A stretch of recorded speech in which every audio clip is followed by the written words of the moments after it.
Today we explore the sixth line of gate 55, the gate of spirit and abundance. And the sixth line, the top of the hexagram, is called selfishness. This is the transition point. This is the place where the mutation will take place that begins the process of spirit awareness.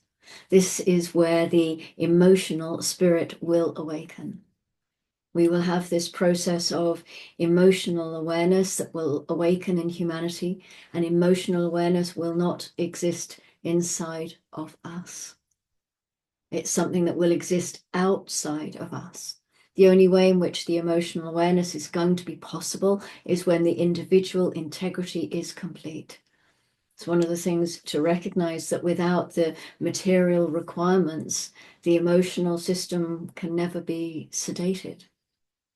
When you're sitting together with people and you're eating, whether the occasion is a celebration or not, you make sure that the resources are there so that everyone can fill up.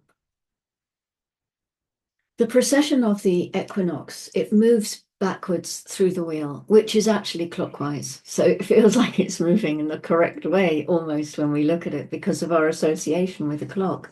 But it's moving clockwise, whereas our planetary cycle, the sun, the moon, and the planets when they're direct, that's an anti-clockwise movement when we're looking at the mandala. That's Widdershins. It's a great word for anti-clockwise, Widdershins. In the global cycle, the background frequency or the soup that we live in, well, right now we are in the 37-1, which is the gate of the family, and it's the line of the mother and father. This is the theme that we're living in. And then in 2027, we begin the new cycle, and the frequency moves into gate 55 and the sixth line. Selfishness. We go from the father and mother into selfishness. The precession of the equinox is always moving backwards through the lines, starting from the roof and then going to the basement. At this point in 2 years' time, when we reach the 55-6, this is where the mutation takes place.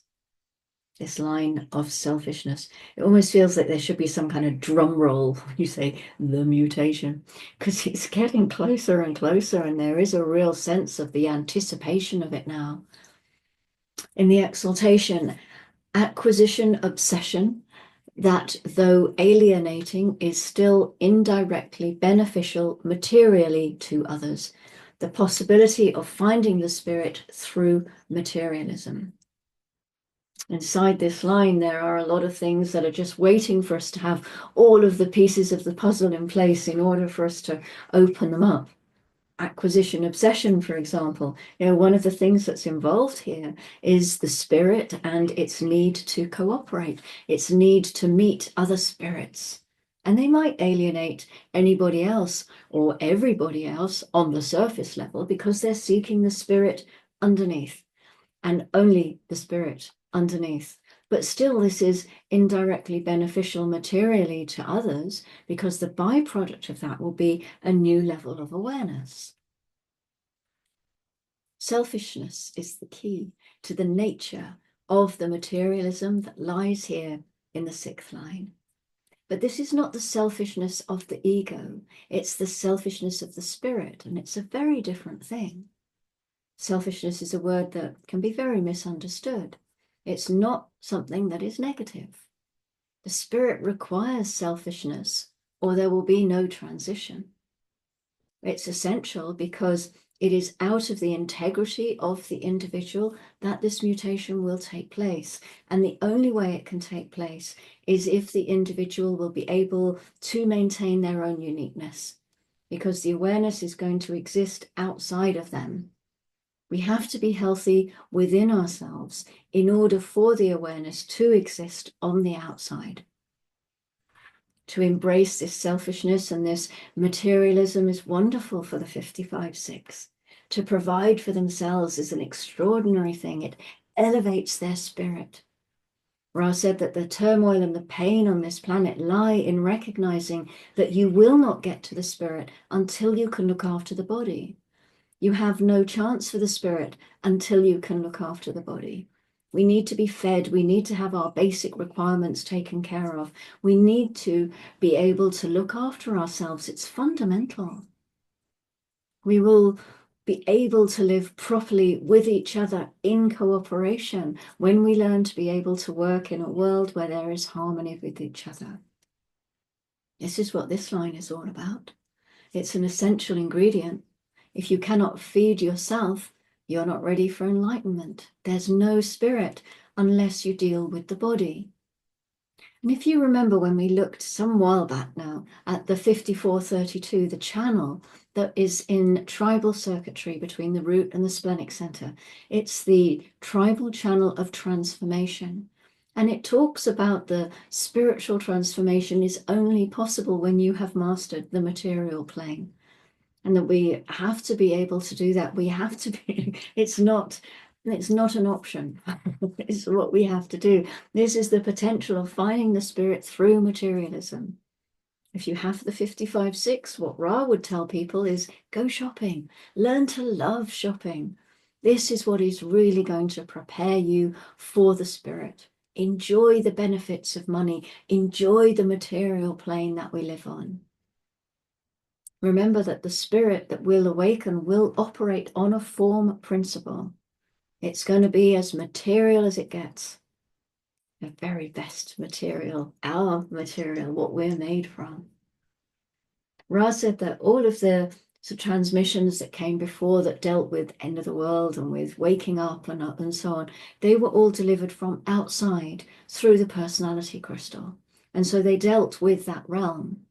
And the difference with human design is that the transmission came from the design crystal. It came from the bundle at the middle of the earth up through. And so it's actually about the form. This is an awakening that comes in at an entirely different level from anything that's been on the planet before. So in the detriment, where the material abundance exists, but no one gets to share its light. This is the no moon phase. The possibility that materialism becomes obsessive with a mean spirit that will not share. Mystically, the difference between the exalted and the detriment is that the exalted will get the mutation and the detriment won't. Not because the detriment have done anything bad. This isn't a moral call. It's just that genetic mutation will awaken in them, but it will not be transferable in the sense that they will not be able to participate in the interaction of the waves. But they will be able to pass on the capacity to their offspring, if they have any. At the same time, the 55-6 is mutating. Its opposition, the 59-6, is also mutating. Our sexual strategies are going to mutate. And in this detriment, we will have the fertility that is there, but is not transferable. The potential will be there, but the possibility of manifesting it, not possible. Ra told us that even when we get to the point where we start testing for people to see who's fertile and who's not, which will hopefully be many years in the future, we're still going to have a problem actually getting them to be fertile at that point. And we should understand that the capacity to participate in the mutation will be there, but only as a transfer of the genetic material, not as a generation that in its own matrix will actually be able to experience the spirit through those waves. There's a very definitely a mutative quality to the 55-6, but we're not there yet. And so for the next 2 years and for many years afterwards, those who carry all of this emotionality that's in the 55 will still operate very much on the mundane plane. It operates in the guise of all the 6 lines in which the spirit doesn't seem to be possible to express because there aren't the forces that can properly cooperate, that really allow the spirit to shine. And the 55-6 crawls up onto its hill and it says, the only spirit that I can find is if I have enough to eat. And if there's enough, I can go to the movies if there's anything left over, or whatever the case may be. But it's not really into meeting its soulmate or doing anything. It's not, doesn't really bother about that. Very often, remember the line sixes will just not have much to do with their own hexagram. The 55-6 is looking for its spirit soulmate. It's looking for the ability to reveal itself and become one with the other. But of course, that isn't exactly easy, given the nature of the emotional motor and the lack of spirit in our own time. And of course, for that, you have a lot of people who have 55-6 who are really sitting up on the hill saying, there's nobody here who can embrace my spirit. And so I will wait until the possibility exists because it's not of value of me to do anything else. And this is something that 6 lines want. What's in it for me? If I'm going to put myself out there, what's in it for me? And the 6th line here is going to be very good at recognizing the new children when they come. This will be a gift of the 55-6. They'll know there is something different about them. And of course, that will also mean that at the moment that it is possible to see that, and we will see the nature of these lines and how they're interpreted, that is then going to change because they will open up to a different possibility. And we don't know what that's going to look like yet. All 6 lines are on the lookout for something very special, and they're looking far beyond the nature of what is there. This is not just about the individual having the right spirit to be able to communicate socially through the 12-22-12. This is the spirit that recognizes the vast mutation that has to take place, and it is looking for that field of mutation. It's an emotional driving force in the world, and this gate is about eating. Don't forget that. So this is an emotional driving force that says we have to have enough to eat and then we can worry about the spirit. There's no point building a church until the fields have been cleared and the seed has been planted. Make sure there's food first and then build your church. And don't build your church on the field because then you're not going to have anything to eat in the next year. In this line, you have those who will make sure that others will benefit, and you have those who will make sure that others will not benefit. And where do we go from here? We go to the family. We go to the 37. In the first line, it is the mother, father. At the moment of mutation, the genetic mutation that is going to change awareness, where do you go? You go to the family. You go right into the tribe. Because even though the mutation itself is going down into the 39 and is going to move that way, the planetary cycle will still be doing what it always does. And it will be taking it into the tribe, right into that basic structure of the family, bringing it into the genetic pool of the children of the family. This is the way the mutation moves. And what it says there is that in the awakening the spirit, which is going to change the way the emotional system operates, that the spirit awareness will first move through the individual process. We know this, and then it will go to the tribe. It's a very interesting way to watch the path that Ra said the mutation will take from the 55 down to the 39, up the 60, into the 3, then into the 59-6, then into the solar plexus, where it will affect the waves of the 37-40. Not the 22-12 so much. He said that already, because the 12 was part of the mutation 90,000 years ago when the larynx dropped, that's kind of already done its mutative thing. It will be affected by it eventually, but it doesn't affect the wave in the same way. And then it will go into the 49 as well. So once it comes in from the 6, kind of pops into the solar plexus, then it goes, whoo, and then the 49-19, then that's when it affects that, and that then closes, and they start to separate away from each other, those 2 gates. There's so much going on with this mutation. It's really, whoa, how are we going to experience that? What is it going to be like? But the mutation itself doesn't go into the abstract collective. It's not going to be part of the human experience. Although Ra did say that the wave will be affected, the 36, 35, it won't be as crazy as it can be now with that, with its, its sort of constant hope and pain. It will actually just level out a little bit. The human experiential way will be less frantic, less chaotic, maybe. Yeah, well, we'll see, won't we, when we get there. But yeah, he says that the babies that are coming, of course, the rave babies, they are not going to be human, and so they won't experience the human experiential way. That won't be part of their mutation. They're carrying a mutation that is quite different in that sense. So it's not the human experience, you could say, that has brought us to this point. And the children who are going to be born with this mutation, they're not going to have an enormous amount of time on this earth. You know, they might have 1,000 years with a couple of hundred laid on. You know, it's not a long time when you compare to the millions of years that we've had on this planet. So the grounding is coming through the 59 in the line 6, of course, which is the one night stand.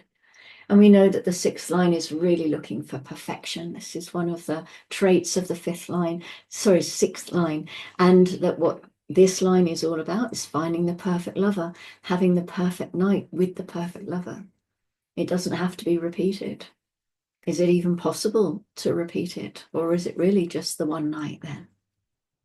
And will that perfect lover also carry the perfect spirit? Or perhaps the possibility that they will support you in your wave and they will support your selfishness because they see the value of it in these times that are changing? Because it's not about an aggressive kind of selfishness. The individualism that is coming, it's not aggressive individualism that doesn't want to have anything to do with anything else because they're just having their own survival.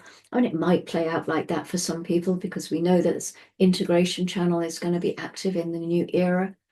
But for those who know their own nature, for those who love themselves, it's about really just taking care of ourselves before we try to take care of anybody else. It's about perfecting our own form and our own behavior so that we can find our own spirit through the doors of our own temple. Mercury is moving into gate 22 today at 16:45. I was going to end my sun transit at gate 22, actually, which is in a couple of weeks' time. And then I realized I hadn't ever posted the 36 and the 25 from 2024.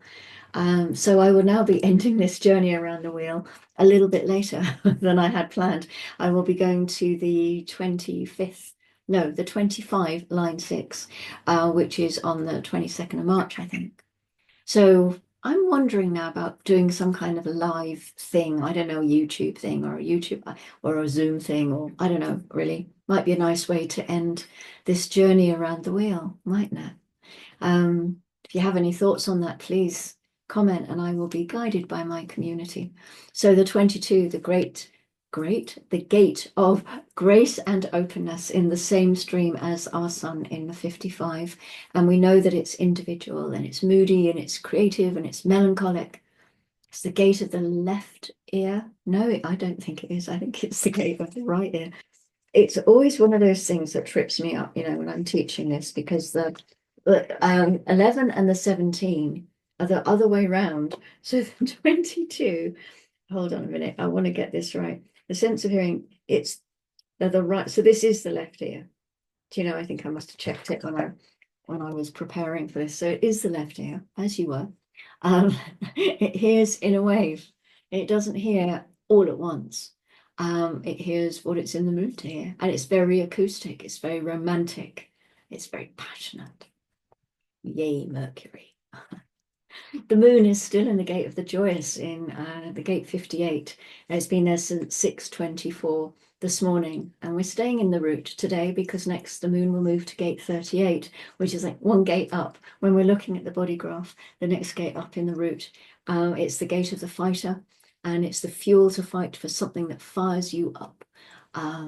It's individuality. So what fires you up? It's for you. That's what's important. It's not really about fighting what the collective wants you to fight for. even though there's this wonderful fuel from the root and they want to tap into that. Nope, you can be very deaf to what anybody else wants and just fight your own battles for yourself. And then we have gate 54. And again, we are moving up the route. 54 is a tribal gate. It's the gate of ambition, the marrying maiden. And this is the drive coming from the root to rise up, for the tribe to transform its fortunes and become something greater, something that will benefit everyone. And as we learned a little bit earlier, it's through transforming the material plane that there is this possibility to transcend the material plane. Okay, so thank you very much. That's another gate. Yeah, I'll be there in a minute. That's another gate done and dusted and under our belts. And we move on to the 37 tomorrow, the gate of the family, the gate of friendship, the gate of blackbirds. I'm going to feed my blackbirds. I will see you tomorrow for the overview and the first line. And until then, thank you so much for joining me through this exploration of Gate 55. Go gently.